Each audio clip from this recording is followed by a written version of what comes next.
നമസ്കാരം. സിറിയയിൽ എന്താണ് സംഭവിക്കുന്നത്? ട്രംപ് അധികാരത്തിൽ വരുന്നതിന് മുമ്പ് തിടുക്കപ്പെട്ട് ചില നീക്കങ്ങൾ നടത്തുകയാണ് ഇതുവരെ ലോകത്തെ നിയന്ത്രിച്ചു കൊണ്ടുവന്നവർ. ട്രംപ് വന്നു കഴിഞ്ഞാൽ പിന്നെ പലതും തങ്ങൾ കരുതുന്നത് പോലെ നടക്കില്ല എന്നവർക്കറിയാം. അതുകൊണ്ട് അദ്ദേഹം സത്യപ്രതിജ്ഞ ചെയ്ത് പ്രസിഡന്റ് ആകുന്നതിന് മുമ്പ് ചില തിടുക്കപ്പെട്ട നീക്കങ്ങൾ ലോകത്തെമ്പാടും നടക്കുകയാണ്. നമ്മൾ ട്രംപ് അമേരിക്കൻ പ്രസിഡന്റായിട്ട് തിരഞ്ഞെടുക്കപ്പെട്ട ശേഷം സംഭവിച്ചിട്ടുള്ള ചില കാര്യങ്ങൾ നോക്കിക്കഴിഞ്ഞാൽ ഇതേക്കുറിച്ച് ഏകദേശം ഒരു നല്ല അനുമാനത്തിലെത്താൻ സാധിക്കും. നമ്മൾ ആദ്യമായിട്ട് ട്രംപ് വന്ന ശേഷം കാണുന്ന ഒരു വാർത്ത ഇസ്രായേലും ഹിസ്ബുള്ളയും തമ്മിലുള്ള വെടിനിർത്തലാണ്. ഗാസയിൽ നിന്നും ഇസ്രായേൽ പൂർണ്ണമായിട്ടും പിന്മാറാതെ വെടിനിർത്തലിന് ഞങ്ങൾ തയ്യാറാകില്ല എന്ന് പറഞ്ഞ ഹിസ്ബുള്ളയാണ് ഇസ്രായേലുമായിട്ട് വെടിനിർത്തലിന് തയ്യാറായത്. അതുതന്നെ ചില രഹസ്യ ഉടമ്പടികളുടെ ഒരു സൂചനയാണ്. ഇതേ തുടർന്ന് അടുത്തതായിട്ട് നമ്മൾ മനസ്സിലാക്കുന്നത് ഉക്രൈൻ പ്രസിഡന്റ് പറയുകയാണ്, റഷ്യ പിടിച്ചെടുത്ത സ്ഥലങ്ങൾ ഞങ്ങൾ വിട്ടുകൊടുക്കാൻ തയ്യാറാണ്, അങ്ങനെയെങ്കിലും ഈ യുദ്ധം ഒന്ന് നിന്നാൽ മതി. അടുത്തതായിട്ട് നമ്മൾ അറിയുന്നത് ട്രംപിൻ്റെ ഒരു പ്രഖ്യാപനമാണ്. അതായത് നാറ്റോയിൽ നിന്നും അമേരിക്ക പിന്മാറും.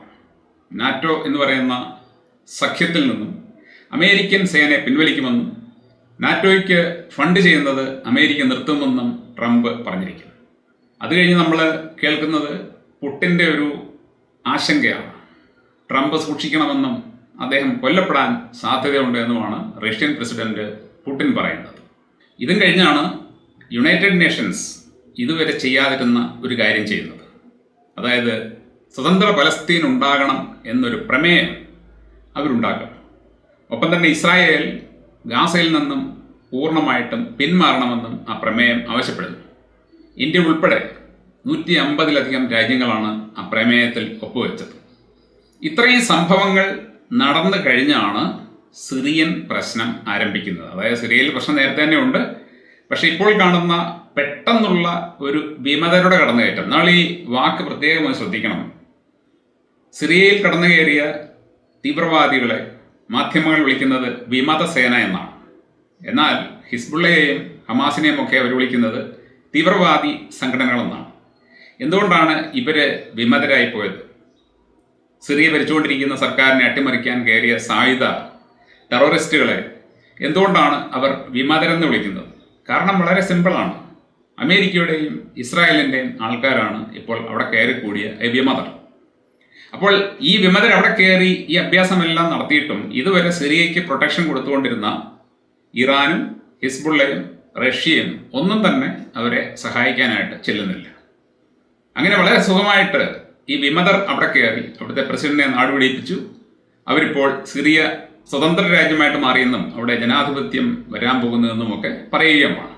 ഇതേ തുടർന്ന് നടന്ന അടുത്ത സംഭവം എന്ന് പറയുന്നത് നമ്മുടെ ഇസ്രായേലിലെ നെതന്യാഹു അച്ചായൻ ഗോലാൻ കുന്നുകളിലേക്ക് അവരുടെ ആർമിയെ അയച്ചു എന്നതാണ്. ഈ ഗോലാൻ കുന്നുകൾ സിറിയയുടെ ഭാഗമാണ്. ഇസ്രായേൽ അത് അവിടെ നിന്നും പിടിച്ചെടുത്തതാണ്. എന്തിനാണ് പിടിച്ചെടുത്തത്? ഇതാണ് പറഞ്ഞത്, എല്ലാ യുദ്ധങ്ങളുടെയും പിന്നിൽ ചില മാഫിയകൾ അവരുടെ താല്പര്യങ്ങൾക്ക് വേണ്ടി പ്രവർത്തിക്കുന്നുണ്ട്.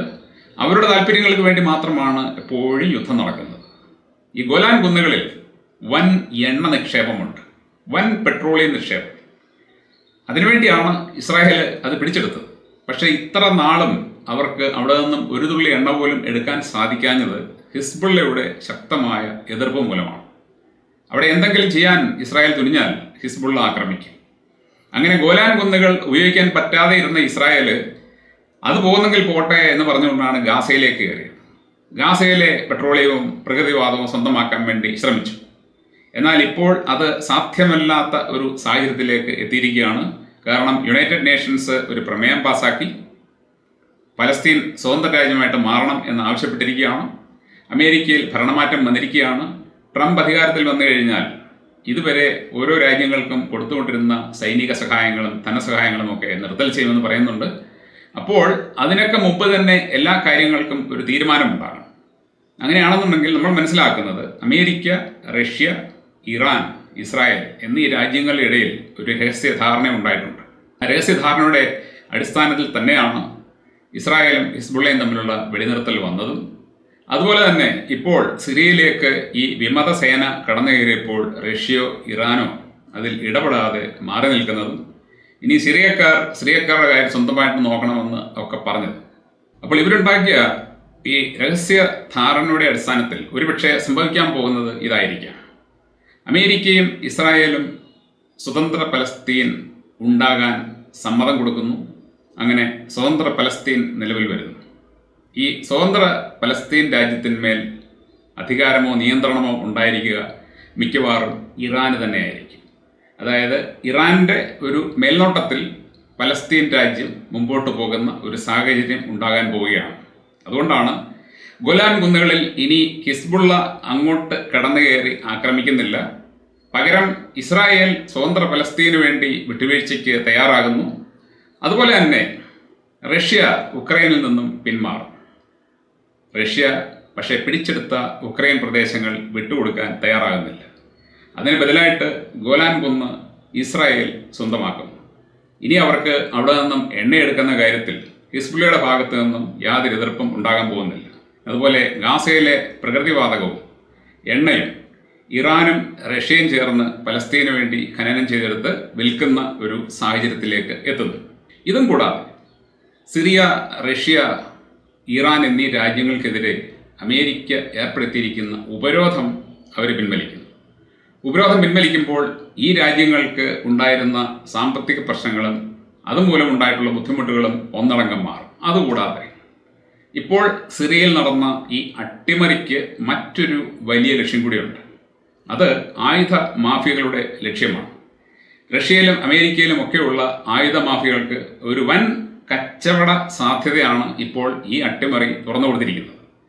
അറബ് രാജ്യങ്ങളിലുള്ള എല്ലാ ഭരണകൂടങ്ങളും ഈ അട്ടിമറിയെ ഒരു ഭീതിയോടെ മാത്രമേ നോക്കിക്കാണുകയുള്ളൂ. കാരണം നാളെ ഇതുപോലെ ഒരു സൈനിക നീക്കം തങ്ങളുടെ രാജ്യത്തേക്കുണ്ടായാൽ, തങ്ങളുടെ ഭരണകൂടങ്ങളെ അവർ അട്ടിമറിച്ചാൽ, അന്ന് ഇത്തരക്കാരെ ചേർത്ത് നിൽക്കണമെങ്കിൽ തങ്ങളുടെ സൈനിക ആയുധശേഷി കാര്യമായിട്ട് വർദ്ധിപ്പിച്ചെങ്കിൽ മാത്രമേ പറ്റൂ എന്നവർ ചിന്തിക്കും.